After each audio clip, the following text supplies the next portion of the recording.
Oke, jadi hari ini kita akan coba untuk deploy EKS ya.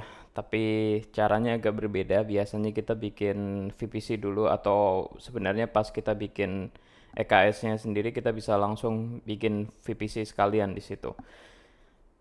Cara kali ini agak berbeda karena kita akan pakai CloudFormation. Jadi CloudFormation itu adalah template ya di AWS. Jadi kita bisa bikin IAC istilahnya atau Infrastructure as Code. Terus di situ kita bisa deploy apapun yang kita mau tapi bukan EKS-nya, melainkan adalah infrastrukturnya gitu.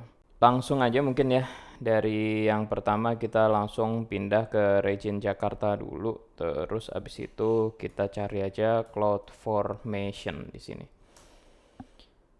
Cukup straightforward sebenarnya caranya, kita tinggal create stack di sini, terus kita upload. Oh ya, by the way dia bentuknya YAML ya. Jadi di sini udah ada tiga sebenarnya. Yang pertama VPC, terus yang kedua adalah IAM role yang untuk EKS-nya dan segala macam. Terus yang ketiga adalah IAM user. Nah, ini sebagai controllernya sebetulnya gitu.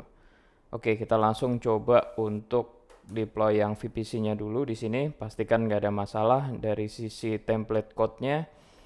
Terus di sini kita bisa kasih nama ya untuk stack-nya.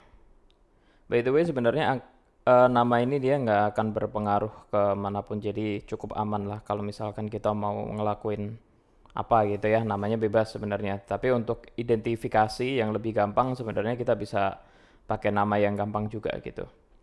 Terus sengaja di sini juga gue kasih network configuration-nya itu ada VPC, terus ada public subnet, private subnet, settingannya beserta dengan seeder block-nya. Terus untuk naming convention-nya di sini VPC name-nya gue kasih nama RDEKS, terus project name-nya juga RDEKS gitu ya. Nah, terus kemudian untuk key name. Jadi di sini gue kasih penjelasan ini adalah PEM file-nya gitu ya atau key pair. Sebenarnya simpelnya kita tinggal bikin aja kalau misalkan belum punya. Kita langsung ke halaman isi-to atau bisa dicari di sini juga sih by the way. Isi-to. Oke, begini ya. Terus kita bisa langsung ke bagian key pair di sini. Terus kita tinggal create aja key pair-nya. Jadi sungguh sangat simple. Kita bisa tinggal kasih nama apa gitu ya. Terus formatnya kalau misalkan mau pakai putih itu bisa pakai yang PPK atau simpelnya sih biasanya pakai yang PEM aja sih, yang .pem gitu ya. Terus create key pair, kita download key pair-nya. Oke, sesimpel itu. Selanjutnya tinggal di next aja, terus next. Nah, nanti di bagian bawah akan ada konfirmasi gitu ya. I acknowledge that AWS CloudFormation might create IAM resources with custom names. Nah, ini dicentang di bagian ini. Oke, kalau udah submit, kita coba. Terus kita juga bikin juga yang lain ya. Kayak yang tadi IAM role. Kita next.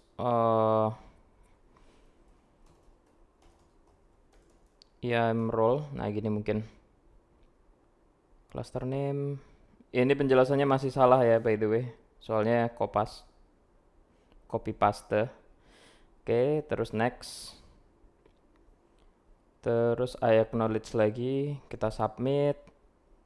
Terus kita juga create yang satu lagi. Sebenarnya isinya adalah user ya. User beserta dengan permissionnya.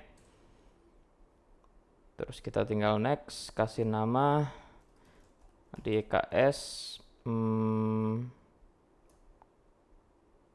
IAM user gitu misalkan. Biar gampang aja. Terus kita tinggal next, I acknowledge, next.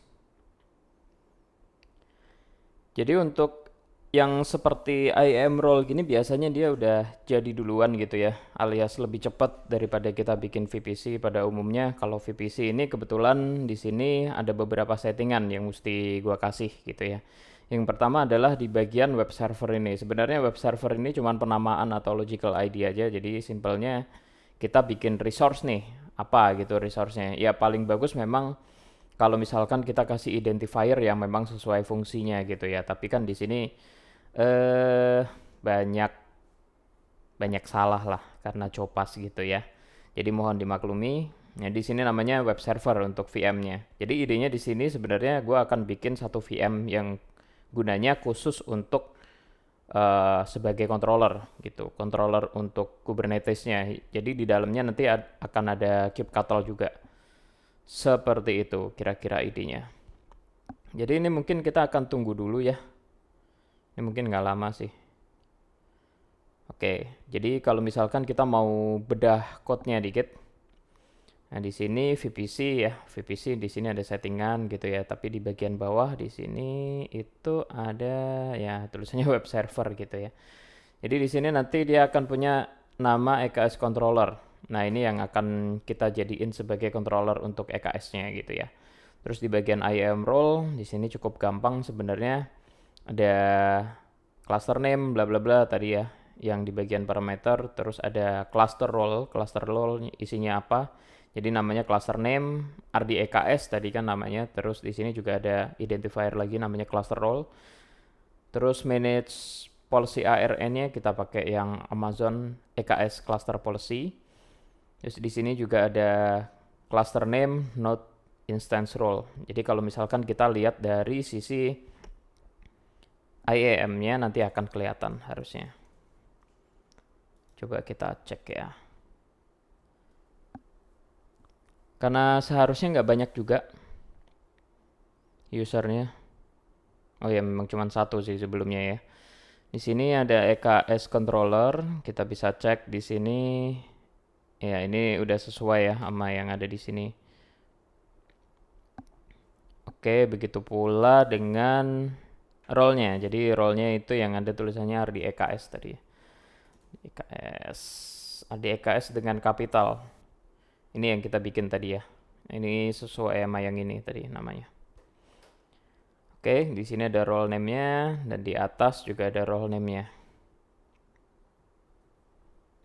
Kira-kira seperti itu. Terus kita lihat di bagian EKS, RDEKS di bagian VPC ini udah ke create semua ya. Nextnya kita akan langsung bikin dari sisi EKS clusternya.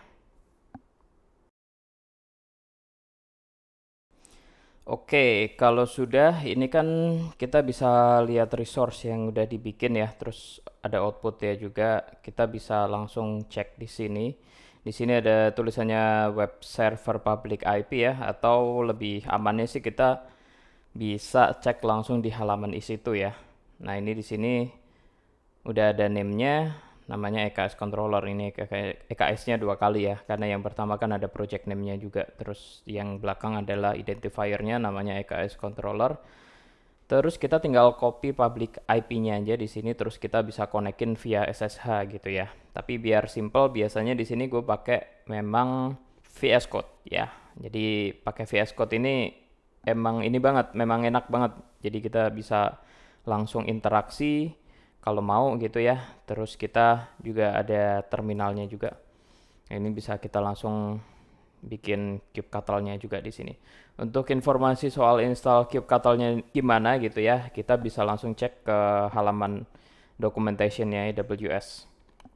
Oke, kalau sudah kita clear dulu, terus kita coba bikin EKS cluster ya sekarang. Jadi EKS langsung kita buka di sini. Nah, karena di sini belum ada apa-apa ya, kita bisa langsung create cluster. Kita create clusternya. Mudah-mudahan nggak lama juga, namanya RD cluster gitu ya, biar simple. Terus, nah ini di sini kebetulan udah ada service role-nya, namanya RD EKS cluster role. Ini sebenarnya kayak yang kita bikin tadi di CloudFormation ya. Ini sebenarnya dia komponennya dari ini. Kalau kita lihat di sini ada EKS cluster role. Ya, namanya sama sebenarnya, RD EKS cluster role gitu ya. Jadi dia sama posisinya kayak di sini. Atau kalau misalkan mau bikin di tengah-tengah jalan gitu ya. Ini kita tinggal bikin langsung di halaman IAM, terus kita refresh. Niscaya ntar akan muncul di sini, niscaya dong. Oke, terus di bagian EKS, API dan config mapnya kita pakai pilihan yang kedua. Terus kita next. Nah, di bagian di sini hati-hati juga ya, kita bisa pakai yang default walaupun begitu ya, tapi kita pakai yang udah kita bikin. Nah, terus untuk subnetnya gue pilih dua di sini untuk kebutuhan tutorial aja. Di sini ada public dan private subnet. Kita bisa pilih. Terus untuk bagian security groupsnya ini terserah. Kalau misalkan nggak mau diisi pun nggak ada masalah sebenarnya. Karena begitu si EKS ini kita create, itu dia akan bikin security group. Oke, terus untuk cluster endpoint bisa public, bisa private. Oke, kita pilih yang public dulu ya, karena ya kebutuhan konten ya, supaya lebih simple aja. Terus next selanjutnya untuk control plane logging sekarang rasanya masih belum perlu. Terus kita udah coba next aja. Selanjutnya di sini ada VPC CNI, terus kproxy, ada core DNS juga. Terus ada identity agent. Jadi di sini sifatnya adalah add-ons ya. Kita bisa masukin juga. Atau kalau mau kita juga bisa masukin Guardduty runtime monitor. Oke. Selanjutnya di sini CNI-nya rasanya oke ya. Dia tulisannya oke semua, nggak ada masalah. Berarti kita tinggal next. Kita review dulu ada kesalahan atau enggak gitu ya. Networking rasanya udah oke, cluster endpoint, public, bla bla bla, segala macam. Sepertinya nggak ada masalah kalau sudah kita create. Proses create-nya sebenarnya dia beberapa menit ya, mungkin sekitar 3 sampai 5 menit mungkin. Jadi kita bisa tunggu aja. Videonya mungkin akan dipercepat gitu ya. Jadi kita tunggu supaya tidak terlalu lama videonya, seperti itu. Yes, sudah aktif ya sekarang statusnya dari clusternya. Sebenarnya dari sini kita bisa lihat overview. Jadi overview itu ada beberapa settingan seperti API server endpoint, terus ada cluster ARN-nya. Terus di sini juga kita bisa lihat workload gitu ya. Dari sisi pods-nya, terus ada replika set. Terus di sini juga ada informasi kayak nodes, terus namespace, nah macam-macam lah ya. Sebenarnya kalau untuk sisi kita lihat bukan monitoring ya, kita lebih lihat ke status dari clusternya itu seperti apa, kita bisa lihat dari sini. Terus di bagian compute ini kita yang belum ada, nanti kita akan bikin juga node group ini nanti akan berperan sebagai workernya gitu. Terus ada networking, add-ons, dan lain-lain gitu ya, termasuk juga akses. Nah, kita nanti akan sampai ke akses. Oke, selanjutnya adalah kita setup dulu bagaimana caranya si EKS controller VM tadi bisa berinteraksi dengan EKS-nya gitu ya, melalui kubectl. Tapi caranya nggak akan sesimpel itu. Jadi kita cek dulu. Yang pertama, pastikan di sini udah ada SSH-nya ya, koneksi SSH-nya. Jadi kita bisa berinteraksi langsung dengan kubectl dan EKS-nya. Terus selanjutnya di sini juga kita butuh IAM. Jadi IAM-nya kita bisa cek dulu di sini. Kita coba cek ya. Nah, di sini kan udah ada EKS controller ya. Terus di bagian security credentials ini kita cek.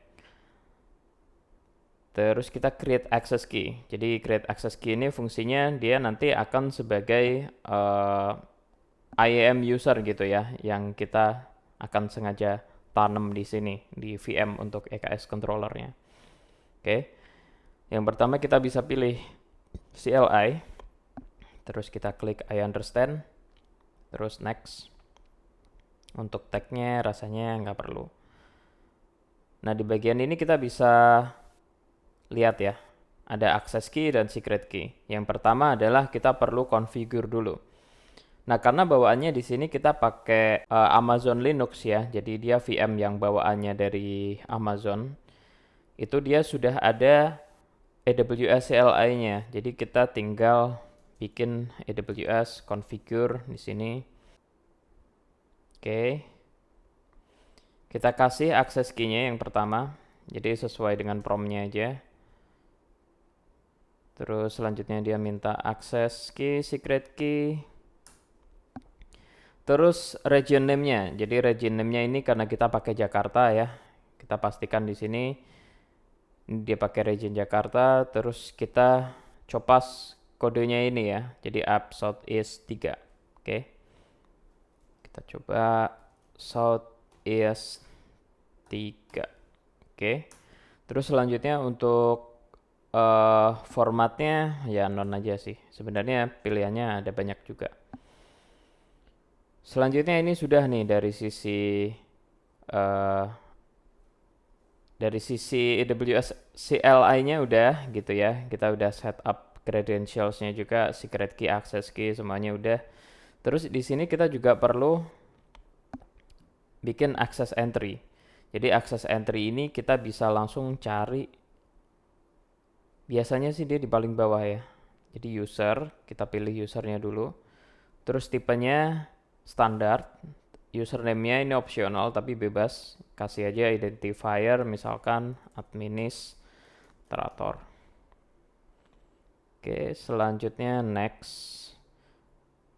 Selanjutnya di sini ada policy, kita pilih beberapa policy ya. Yang pertama ada EKS cluster admin policy, terus yang kedua kita bisa pilih yang admin policy juga, add policy, terus kita pilih yang view policy juga kita add.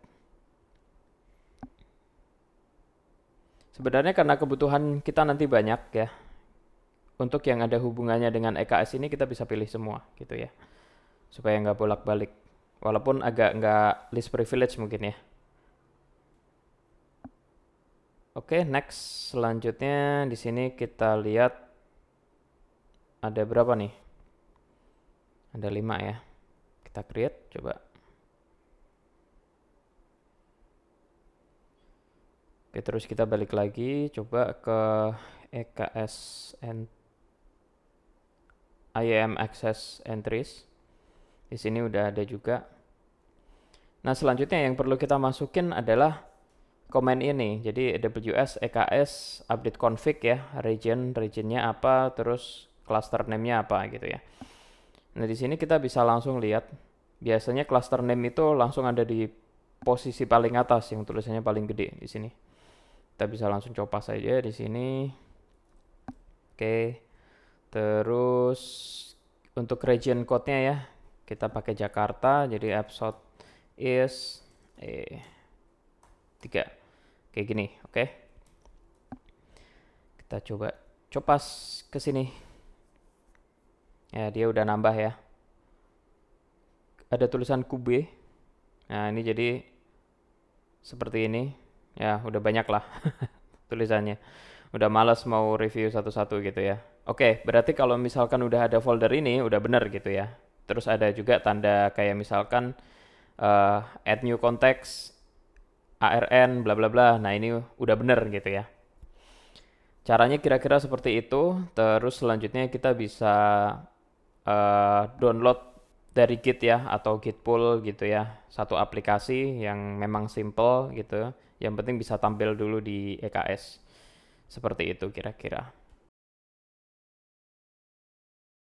Oke, setelah itu kita bisa langsung bikin dari sisi compute-nya gitu ya, karena di sini kita belum punya compute apapun. Kita bisa create node groups dulu, dan create node group ini sebenarnya butuh waktu ya, beberapa menit gitu, jadi kita bisa tinggal nantinya. Oke, jadi di sini yang pertama kita bisa bikin namanya gitu ya, misalkan RD worker gitu.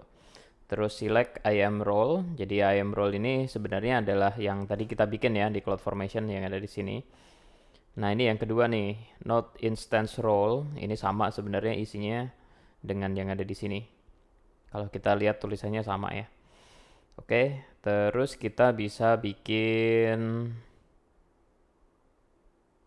oh ya, kita nggak pakai launch template. Jadi langsung next.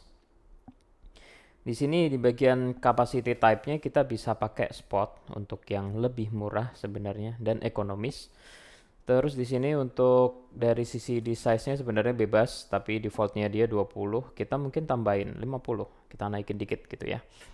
Terus untuk desire size-nya, ini kita bisa pilih misalkan satu dulu, terus minimum size-nya satu, maximum size-nya 3 gitu, misalkan kayak gitu ya.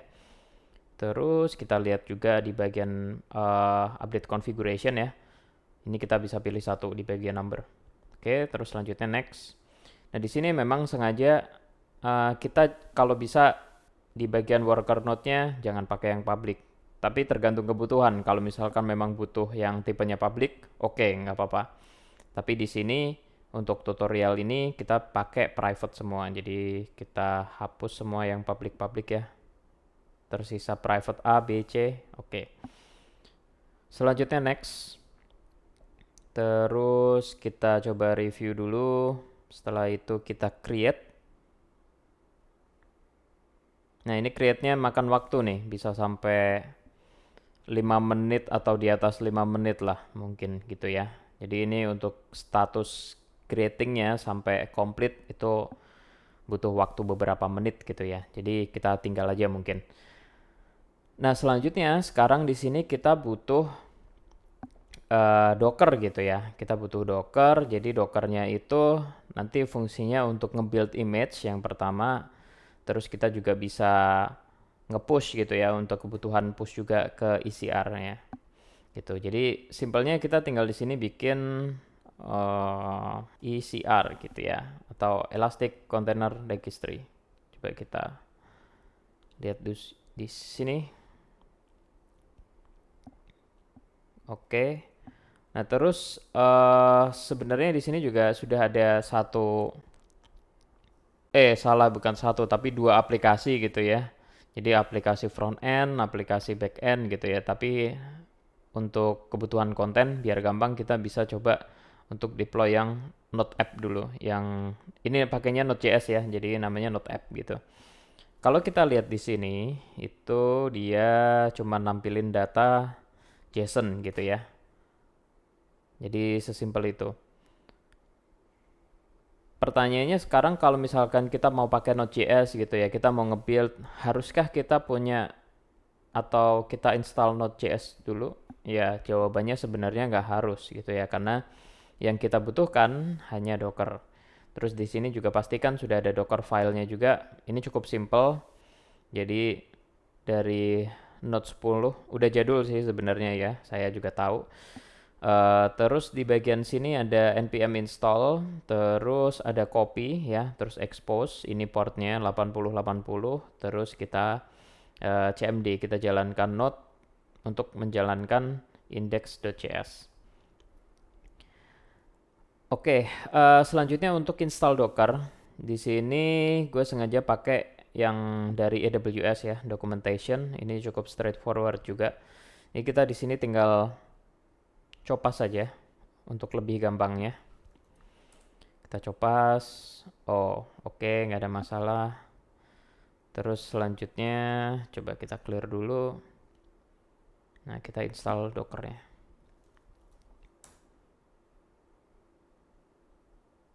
Oh, sebentar. Salah ya. Kayaknya di sini deh installing doc.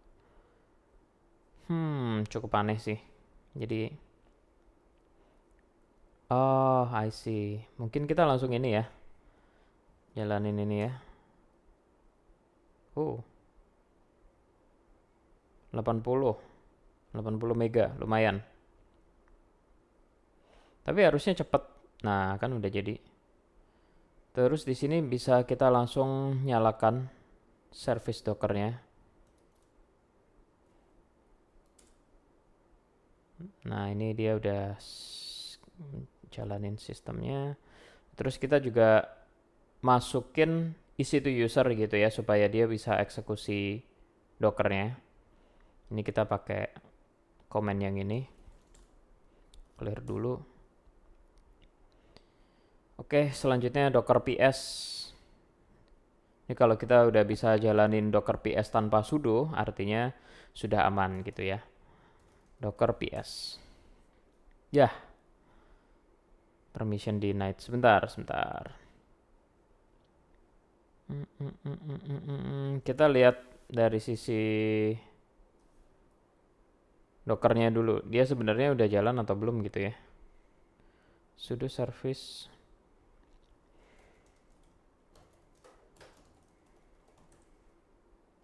Oh, dia udah running loh padahal. Oke, kita clear. Apa ada yang salah ya dari sisi ini ya? User mode. Ini kan seharusnya bisa kasih itu ya. Docker. Terus Docker PS. Trying to Docker daemon. Wah, sebentar. Docker PS. Ini sebenarnya udah oke sih. Dockernya udah bisa dikomen gitu ya melalui user is itu.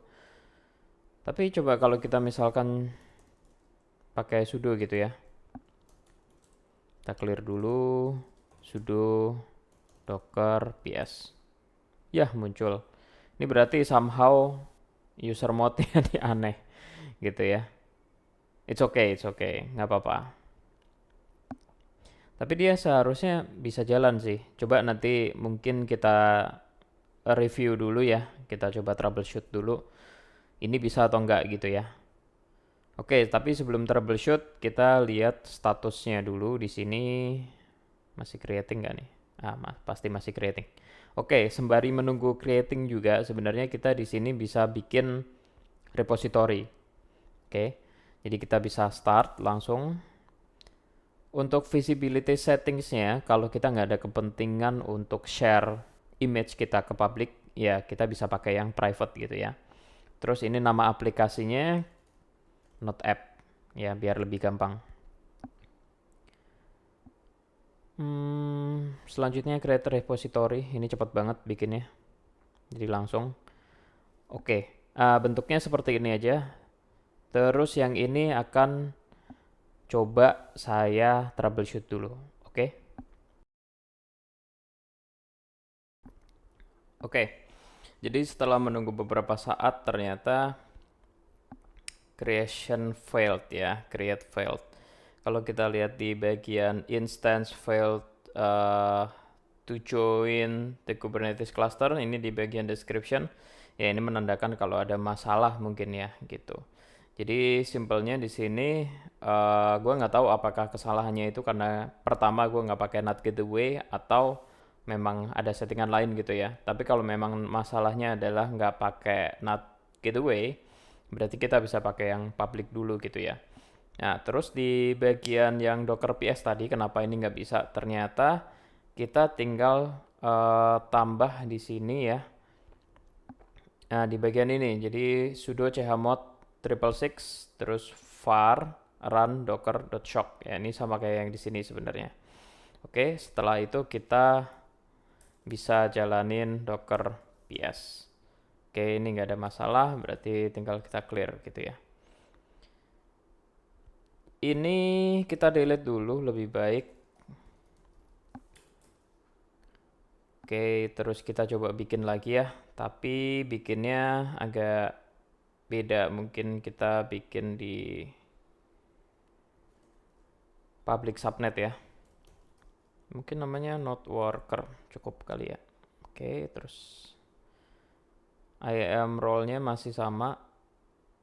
Terus tinggal kita next. Nah, di sini ini on demand kita ganti sama spot. Terus di size-nya kita samain deh. Atau mungkin kita lebih rendah ya daripada yang tadi. Ini sekitar 20 kali 2 jadi 40. Terus satu aja. Satu maximum size-nya kita samain kayak tadi. Oke. Terus selanjutnya kita next. Nah, setelah itu yang private kita abisin dulu semuanya. Jadi kita di sini pakainya yang public semua, public A, public B, public C gitu ya. Kita next. Kalau misalkan memang nggak ada masalah, berarti memang masalahnya kita harus pakai NAT gateway untuk yang di private subnet gitu ya. Oke, ini kita coba dulu, tunggu ya beberapa saat. Ya, hopefully bisa lah. Yes, ternyata dugaan saya benar bahwa di sini ada node worker ya. Ini yang kedua yang kita bikin pakai public subnet tadi.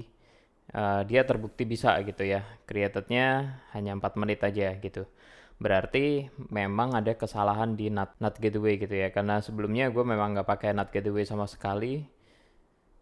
Jadi mungkin miss-nya di situ ya. Oke, selanjutnya mungkin kita lanjut next. Karena kita sebelumnya tadi udah bikin container registry ya di sini dengan nama node app gitu kan.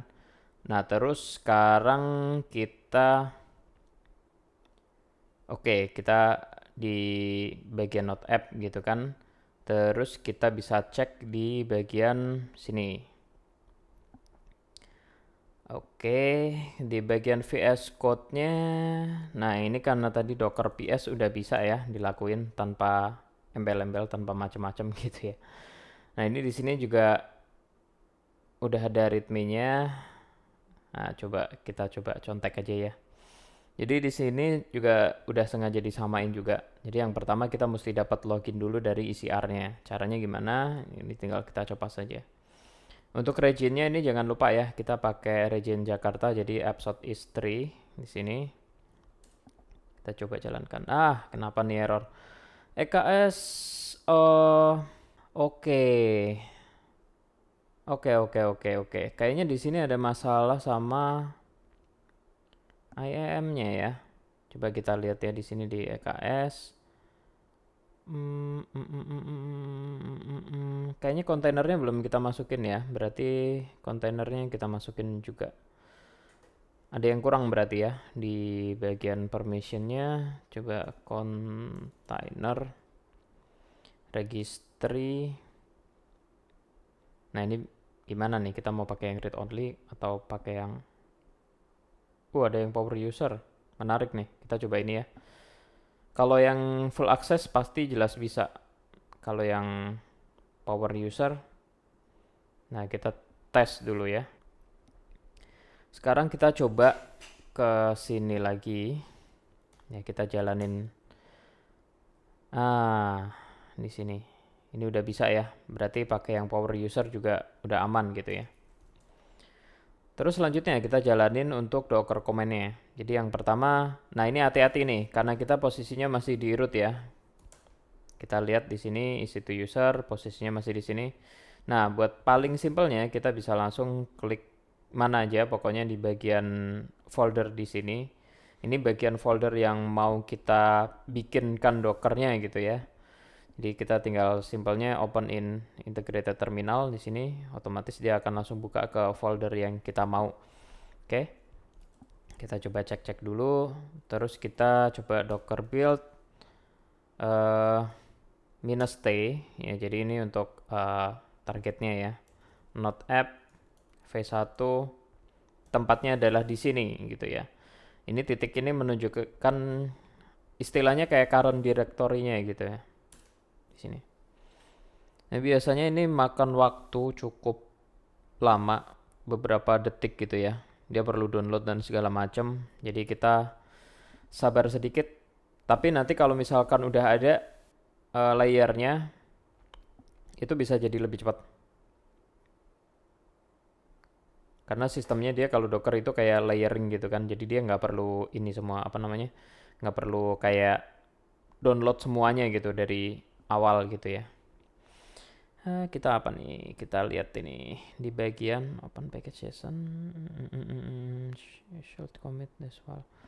Oh, oke. It's okay, fine, nggak apa-apa. Oke ya. Ini soalnya kalau kita lihat dari sisi Docker filenya kan simple ya, cuman begini aja. Jadi harusnya sih nggak ada masalah. Ini simple banget. Oke, terus selanjutnya kita cek dulu Kita clear dulu, terus kita cek lagi docker image. Nah ini udah ada nih, ada version 1 ya, V1 Node app gitu ya. Nah kalau Node 10 ini sebenarnya dia adalah bawaannya dari yang docker filenya di sini. Ini kan dia narik kan, jadi dia sebagai base image-nya gitu. Terus kita kasih tag ya, tagnya kita samain di sini.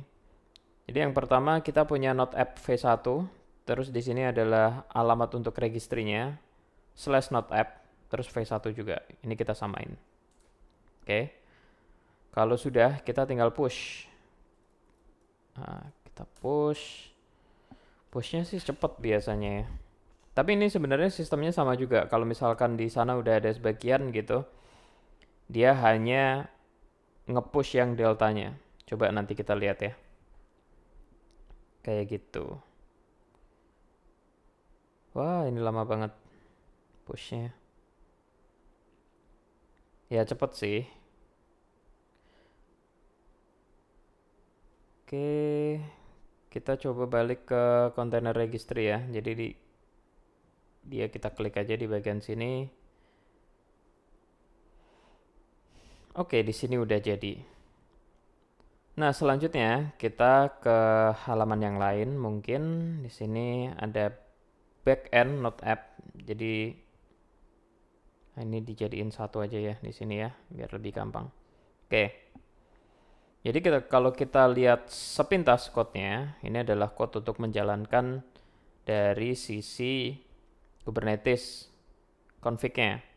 Jadi di sini kita punya deployment. Jadi deployment itu adalah tipe gitu ya, jenis. Di sini kan ada tulisannya kain.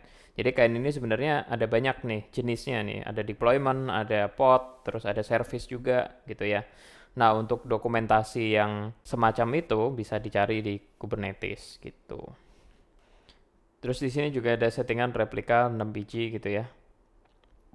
Nah terus di bagian sini kita bisa ganti juga ya. Ini mana tadi ya? Di bagian atas ya.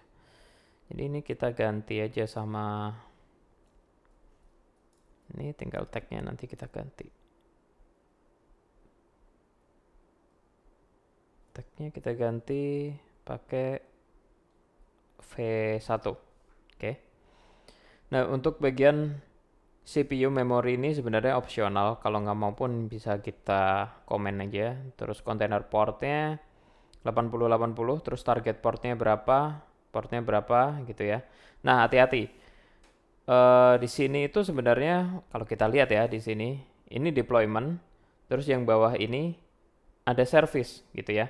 Nah jadi service ini sebenarnya dia adalah seperti load balancer gitu kalau misalkan di Kubernetes ya.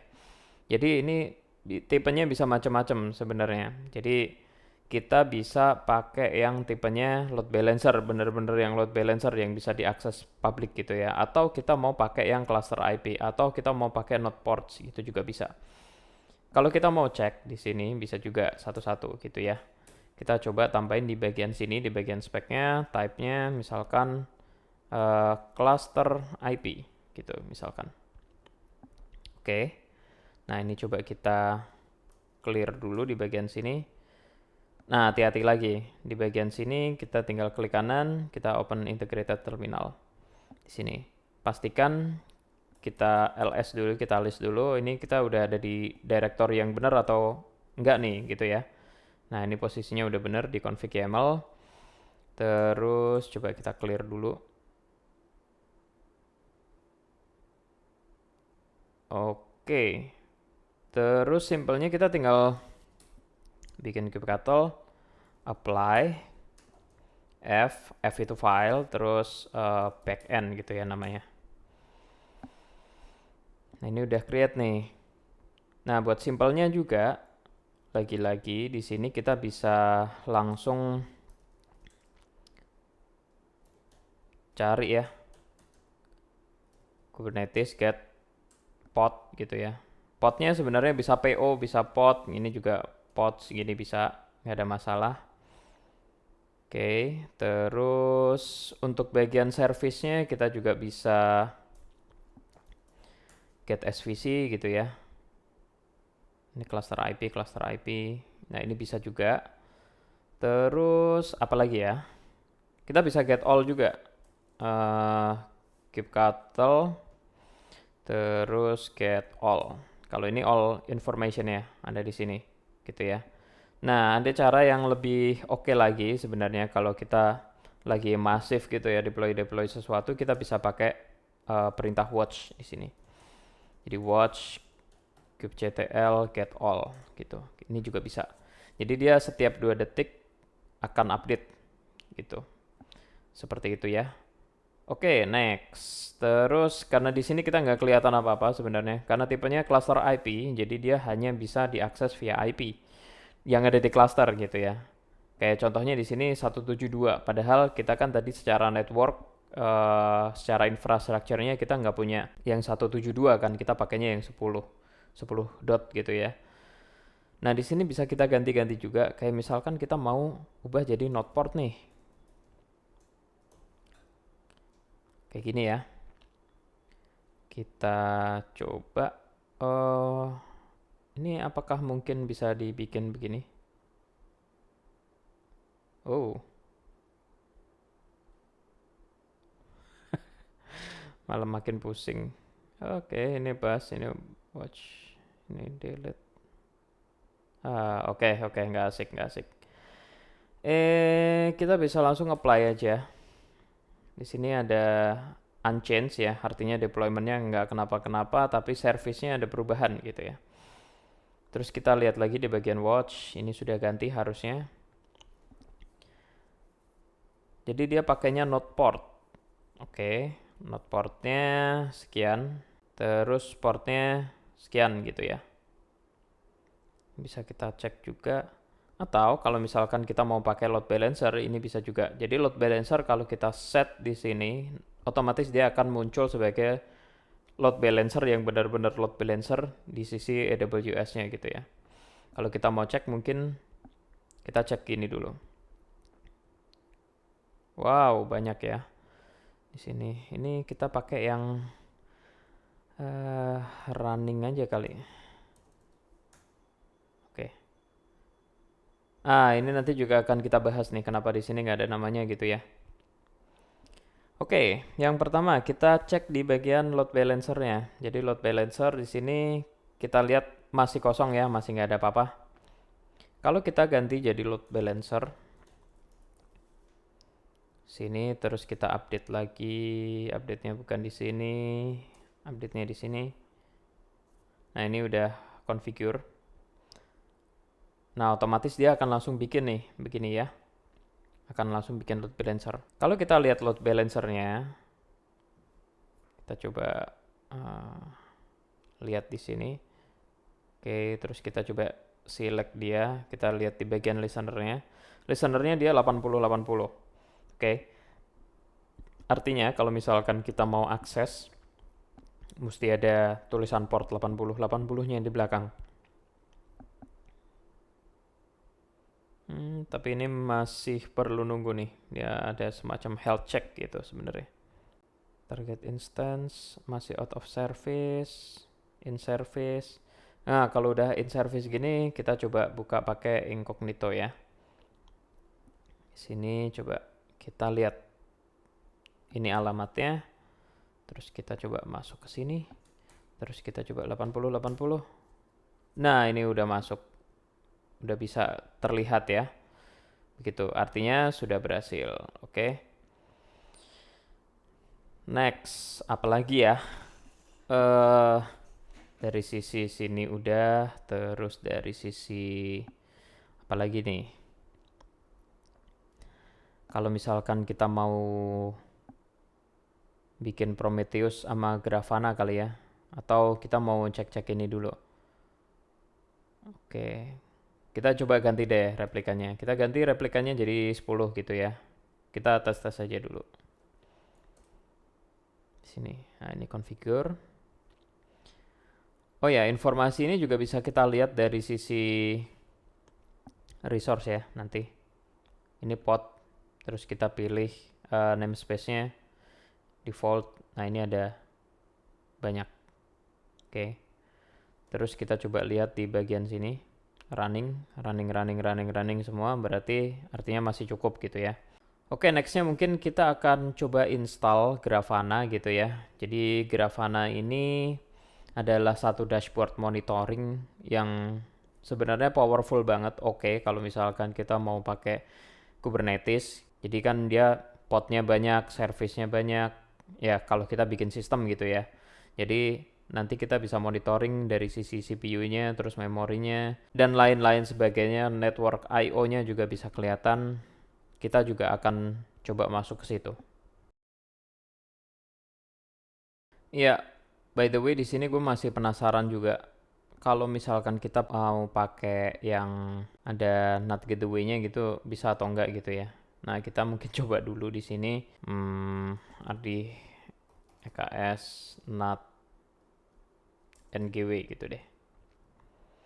Terus kita bisa pilih subnetnya ya. Di sini subnetnya kita bisa pakai subnet public A gitu ya.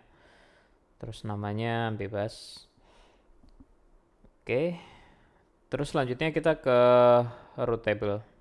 Oh ya, buat simpelnya kita di sini bisa pilih VPC-nya. Di sini ada public RT dan private RT gitu ya, root table. Kalau kita lihat di sini root association-nya ini bukan di public ya tempatnya. Kalau misalkan kita set NAT gateway-nya bareng sama internet gateway itu nggak akan bisa. Jadi tempatnya adalah di sini. Terus kita edit routes. Terus kita add route dari internet NAT gateway, mana NAT gateway. Oke, di situ namanya yang ini. Terus kita save change. Oke, dari sini udah aktif. Harusnya dari sini kita di bagian salah, bukan di bagian ECR, tapi di bagian compute. Nah, di sini kita bisa bikin lagi nih, misalkan node worker private gitu ya. IAM role-nya masih sama. Ini kalau misalkan kita bisa create ini dengan cepat berarti benar. Masalahnya adalah di NAT gateway gitu ya. Kita coba cek instance type-nya masih sama. Ini jangan lupa diganti sama spot ya supaya lebih murah. Ini kita bisa pakai 1. Minimum size-nya 1. Terus maksimum size-nya 2 gitu ya. Misalkan seperti itu. Nah, untuk bagian subnet ini sebenarnya tadi itu kan posisinya ada di public A gitu ya. Jadi ya kita nggak tahu. Seharusnya dia di private semuanya jalan gitu ya. Jadi yang public kita abisin dulu. Cuman harusnya dia bisa di bagian subnet yang posisinya sama gitu ya dengan availability zone-nya. Tapi buat amannya sih kita bisa pakai semuanya di sini. Kita coba next. Kita coba create. Kalau misalkan hasilnya jadi lebih cepat ya berarti benar. Suspeknya adalah NAT gateway. Oke, coba kita tunggu dulu di bagian node groupnya. Di sini node groupnya kita punya 2 ya. Yang satu node worker ini yang public, fully public. Yang satu benar-benar private. Kalau kita lihat di sini node groupnya, ini sih harusnya spot semua ya. Coba kita lihat di bagian instance-nya. Ya, ada keterangan running kah? Running. Oh, initializing. Ya, betul berarti. Apakah spotnya kelihatan di sini? Kita coba cari dulu. Spot. Kelihatan spot. Oke, terus kita juga coba cari di sini. Spot. Oke. Artinya sudah benar semuanya. Kalau ini running dengan cepat, artinya benar. Masalahnya ada di NAT gateway. Kita coba tunggu dulu ya, sebentar ya. Aktif dong, udah aktif. Oke, berarti benar masalahnya adalah di NAT gateway. Jadi disimpan teman-teman informasinya ya. Oke, Jadi kalau misalkan kita lihat instance ya, workernya dari EKS ini dia belum muncul di sini namanya, sebenarnya ada beberapa cara yang bisa dilakukan. Yang pertama kita bisa filter dulu, ini yang running mana, ini ya, ada dua. Jadi yang satu itu private ya, karena nggak ada public IP-nya di sini. Terus yang kedua, dia ada public IP-nya di sini. Kalau misalkan kita cek gitu ya di sini, coba kita get notes. Kita coba. Salah. Di sini ada dua ya. Oke, artinya nggak ada masalah. Nah, cuman masalahnya kenapa kita pas bikin EKS worker nih di sini ya di bagian compute ini selalu nggak ada namanya gitu ya. Simpelnya gini, kita bisa masuk dulu ke sini, terus di bagian notes, sorry, bener di bagian details, terus kita bisa buka di sini, kita new tab aja. Nah, dia langsung terbuka nih bagian sini ya. Terus ini kita edit. Oke. Kita edit di bagian, harusnya sih di bagian-bagian bawah sih. Oke, mana dia, mana dia. Nah, di bagian sini. Di bagian teksnya. Jadi di bagian teksnya ini kita tinggal kasih nama name misalkan ya. Terus namanya apa nih? Ardi EKS worker public gitu ya. Ini udah kita update aja. Tapi ini sebenarnya caranya nggak semata-mata begitu kita udah create itu langsung maksudnya create namanya ya, create namanya terus otomatis dia akan langsung berubah namanya gitu. Nggak begitu. Oke, terus kita di sini coba ganti atau tambahin name Ardi EKS worker private. Nah, misalkan kayak begini. Terus kita update. Oke, udah benar. Sekarang kita coba tes. Yang public dulu deh. Ini kita coba terminate instance. Jadi kita mesti tunggu beberapa saat sebelum dia akan muncul lagi gitu ya. Karena di bagian auto scaling group ini kita kan udah set nih minimum capacity-nya 1 gitu ya. Ini mau yang public mau yang private, dua-duanya sama seharusnya. Jadi dia udah punya satu mekanisme di mana minimalnya 1. Jadi kalau misalkan kita matiin 1, otomatis dia akan muncul 1 lagi gitu ya. Oke, coba kita cek dulu di sini get notes. Kita coba tunggu, ini masih belum update ya. Mungkin kita tunggu lagi beberapa saat. Ya, kita lihat dulu ya kondisinya di sini. Dia benar-benar terganggu atau enggak? Oh, posisinya masih 10 ya di sini ya. Ini bener nggak ya yang dikasih nama sebenarnya? Name ADKS, bener kan ya? Ya, jadi kita mungkin tunggu sebentar. Nah, dia udah muncul di sini. Statusnya masih initializing ya. Tapi dia udah kebentuk nih tulisannya ADKS worker public gitu ya. Nah, kira-kira caranya seperti itu. Jadi, karena ini udah mulai nyala pun, yang satu rasanya bisa kita terminate dulu. Supaya ganti nama gitu ya, lebih cantik lah. Ini kalau posisinya di sini kita coba untuk lihat lagi. Nah, ini ada status nih, terminating. Ini artinya dia lagi pindah dan create ke node yang baru gitu ya. Seharusnya tidak ada masalah. Oke, kita coba tunggu dulu beberapa saat. Initializingnya lumayan lama ya. Oke, ini udah jadi. Tinggal yang satu ya, yang belum ya. Tapi harusnya di sini sih udah ada beberapa yang running sih. Walaupun mungkin nggak tahu nih jumlahnya 10 atau enggak ya, karena yang sebelumnya kan ini jumlahnya 10 ya. Oke, dia udah kebentuk lagi nih. Berarti udah aman. Next. Selanjutnya kita akan bikin Grafana ya. Grafana, Prometheus. Jadi Grafana itu dia nggak bisa jalan sendiri. Dia bisanya kalau pakai Prometheus gitu ya. Jadi simpelnya di sini kita akan coba bikin. Enaknya sih di sini pakai ini baru ya, pakai terminal baru. Oke. Jadi yang pertama kita bisa download dulu untuk Helm-nya. Jadi Helm ini sebenarnya dia adalah kayak semacam apa ya, package manager gitu, tapi untuk Kubernetes. Oke, kita coba dulu curl di sini. Kita lihat ls get Helm. Oke, ini udah ada. Terus kita bisa chmod di sini. Setelah itu kita coba jalankan. Nah, ini dia udah terinstall. Kalau kita mau lihat versionnya, mau cek-cek dulu, kita bisa langsung ke sini. Oke, version berapa nih? Keriting banget tulisannya. Oh, V3.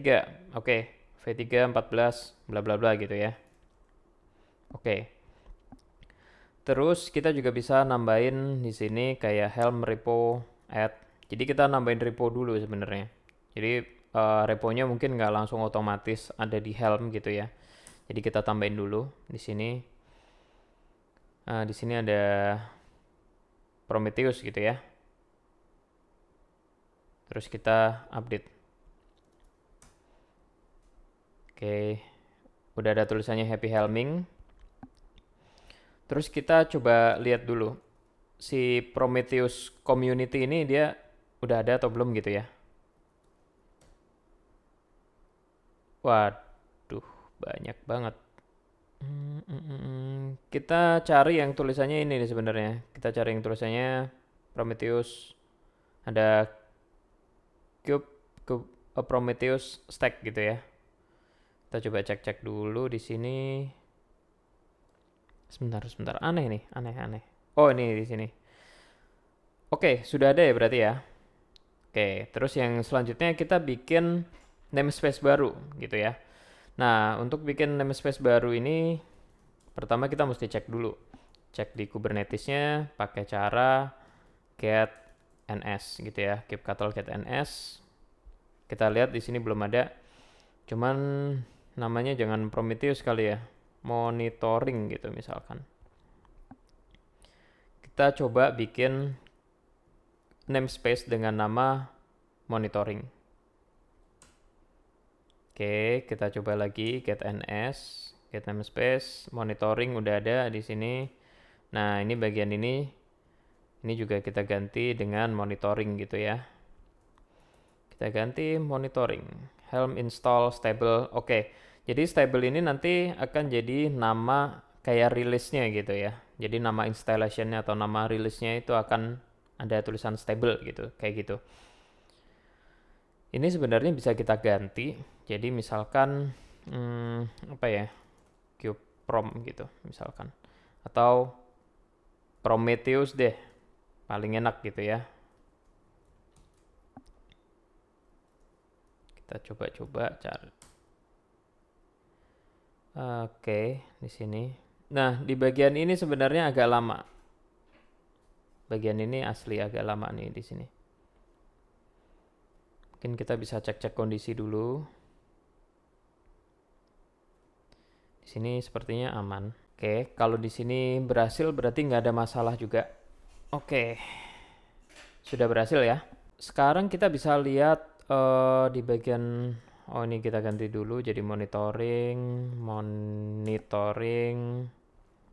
Oke, biar rapi di sini clear. Kita coba copy dulu, kita lihat. Ini udah jalan belum nih? Udah ya, udah running ya. Terus kita lihat di service-nya, service monitoring. Oke, ini udah pada ini semua ya. Nah, selanjutnya kita bisa ganti di bagian SVC-nya atau bagian service-nya. Jadi gini, kalau kita lihat di sini, ini kan cluster IP semua ya tipenya ya. Alias kita nggak bisa lihat secara langsung gitu. untuk si Prometheus dan Grafana ini kayak apa gitu kan bentuknya. Nah, ini bagian ini kita bisa ganti dulu nih sementara kalau misalkan kita lagi pengen cek gitu ya. Kita ganti dulu di sini. Yang pertama yang ada tulisan STA Prometheus. Oh, saya salah. Sorry. Jadi SVC monitoring. Nah, di sini harusnya ya. Prometheus Grafana. Nah, di bagian sini nih. Sorry, tadi salah ya berarti ya. Prometheus. Oke. Di sini kita bisa ganti dulu sih ini. Prometheus. Harusnya sih yang ini ya. QB Prometheus. Kita bisa ganti di sini. Terus untuk yang Grafana, kita bisa copy juga Grafananya.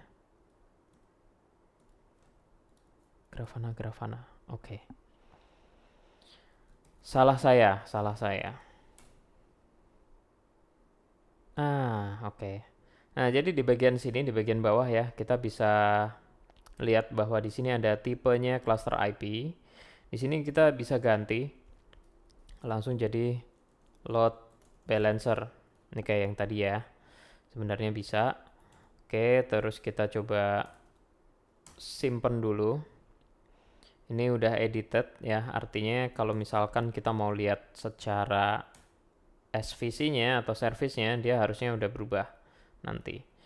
Kita coba lihat di bagian cluster IP ini juga kita ganti. Ini untuk Grafananya ya, by the way. Oke. Nah, terus kita coba lagi lihat di monitoringnya. Nah, ini harusnya udah ada nih. Kita lihat. Nggak tahu ini udah bisa dilihat atau belum ya. Kita coba cek dulu mungkin di bagian load balancernya. Bagian load balancernya ada 3 di sini. Terus kita bisa pilih yang, aduh, yang mana ya? Oke, kita coba cek dulu. Ya, kita search saja di sini. DNS name, ya, otomatis muncul 1. Oke. 34, oke.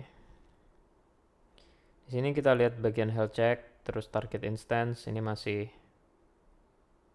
ada yang jalan, ada yang enggak. Oke, ini rasanya udah oke ya, udah jalan.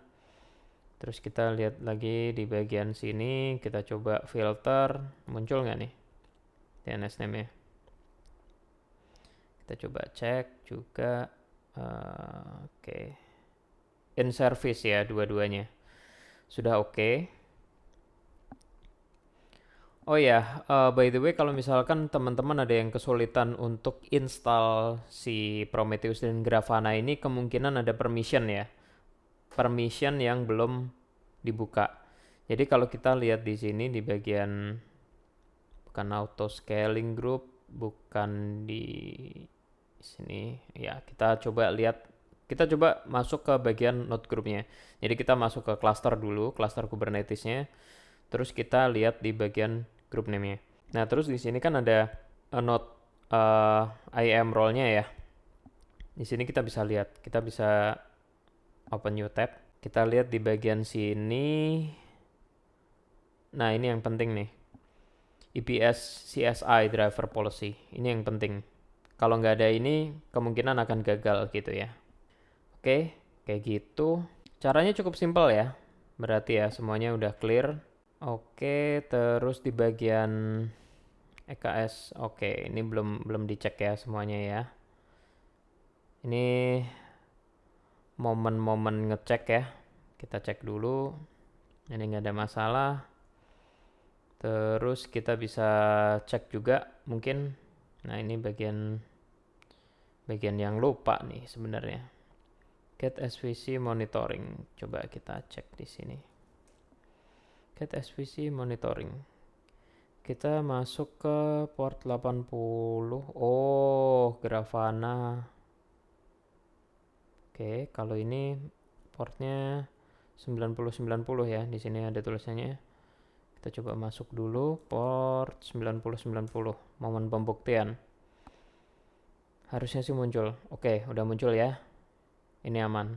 Kita coba tambah satu tab lagi ke Grafana-nya. Grafana port 80. Seharusnya sih dia nggak ada masalah ya. Bagian sini. Oh, kenapa malah muncul? Begitu mau di cancel. Oke, terus di sini kita pakai admin. Terus ini coba ya. Bisa masuk dulu atau enggak? Kalau benar berarti benar. Oke, di sini untuk username-nya itu adalah admin, terus passwordnya adalah prom operator. Ini. Jadi kalau mau dicek ke sini gitu ya. Next, terus selanjutnya kita bisa tambahin dashboard. Ya, jadi di sini ada API server dan lain-lain gitu ya. Terus di sini sebenarnya ada banyak sih. Ada kayak yang notepad dan segala macam. Di sini kita juga bisa set ya di sini. Atau kalau mau yang yang spesifik kita bisa pakai di sini.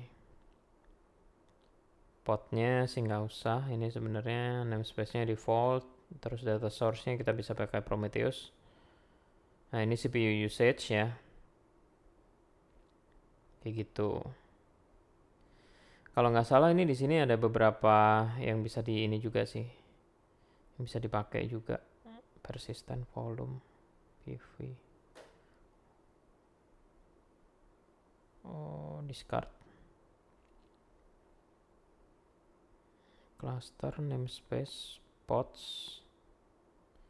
Nah, ini juga bisa kelihatan nih di sini. Sebenarnya saya pribadi lebih suka yang ini sih.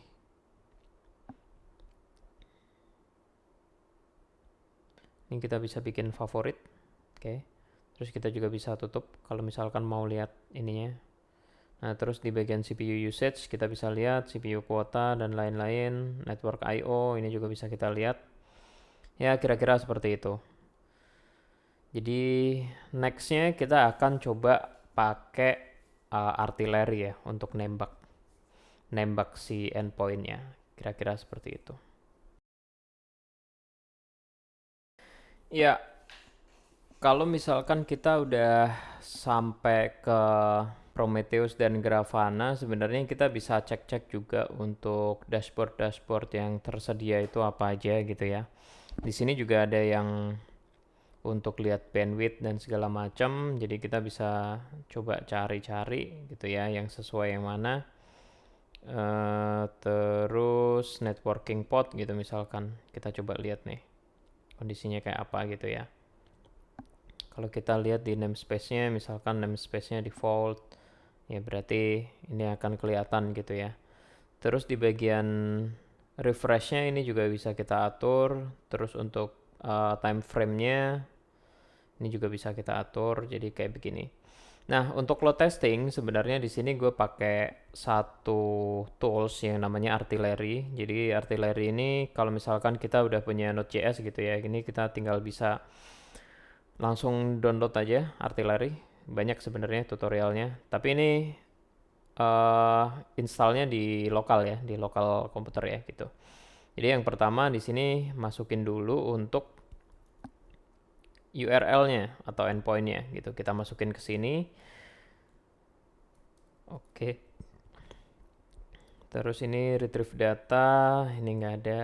Jadi di sini duration-nya kalau 30 tuh berarti 30 detik gitu ya. Kita coba dulu. Terus arrival rate ini sebenarnya adalah jumlah usernya atau jumlah requestnya. Misalkan dalam 30 detik itu setiap detik akan ada 10 user request gitu ya. Atau sebenarnya di sini ada settingan lagi kayak misalkan nambah gitu kayak gitu. Jadi di sini kalau kita mau cek-cek juga banyak ya. Oke, kita coba lihat di sini.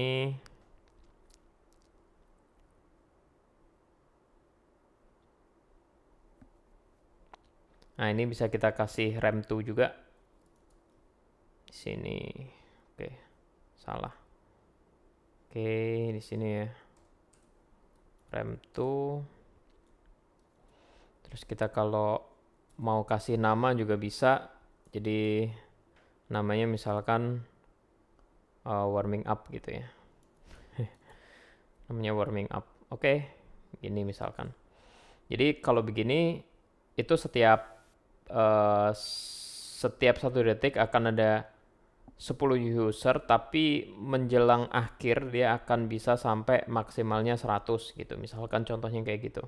Kalau udah di sini tinggal kita jalanin aja. Jadi artillery run, terus nama filenya di sini namanya kebetulan artillery test. Nah, kita tinggal cek. Ini udah mulai jalan ya. Nah, kita bisa lihat nih di sini. Kayak apa gitu ya. Ini seharusnya udah mulai ada kenaikan juga di sini. Dia lagi jalan, lagi tes. Ini CPU usage. Kalau ini sih kayaknya spesifik kayak liatin di dalam potnya ya. Ini bisa kita perkecil juga ya kalau misalkan ada tulisan numpuk-numpuk kayak gini. Jadi akan lebih kelihatan. Di sini belum kelihatan apa-apa. Oke, kalau udah kita coba ganti jadi 60 menit gitu ya. Terus arrival rate-nya kita pakai 1000. Terus rem up-nya sampai ya 7000 lah gitu ya. Atau 7500 gitu misalkan. Oke, terus kita coba jalanin lagi di sini artilerinya. Ya harusnya udah mulai ada kenaikan. Nah, di sini nih udah mulai ada kenaikan ya tadi ya.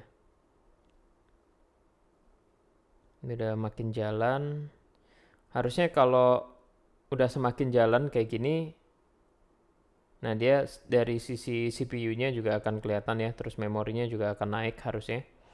Kita coba cek-cek di sini. Kita lihat beberapa saat ya. Ini harusnya kalau 60 detik kan berarti cukup masif ya, apalagi jumlah usernya juga ditambahin dari 1000 naik jadi 7500, harusnya dia akan naiknya lumayan signifikan gitu ya. Oh, ini udah mulai turun untuk CPU usage-nya. Nah, ini CPU-nya udah mulai kemakan ya, udah mulai jalan juga. Nah, terus untuk memorinya juga kemakan lumayan. Cuman datanya nggak banyak ya yang bisa dibaca dari yang sini, yang namespace workload. Mungkin juga bukan di sini kali. Oke, coba kita cek dulu.